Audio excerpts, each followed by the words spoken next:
Tady u našeho videa vám chci říct, že se tady šája, pokud se ptáte, co to je, tak je to džusík,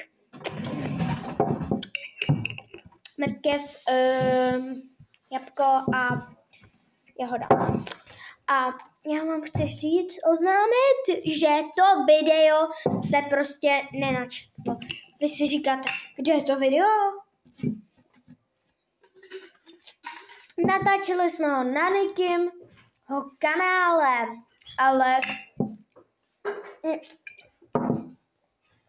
pardon, ne na Nikyho kanále, na jeho mobilu a tam jsme natočili to a on mi to chtěl přeposlat na WhatsApp, ale to bylo strašně dlouhé, takže mu to nešlo.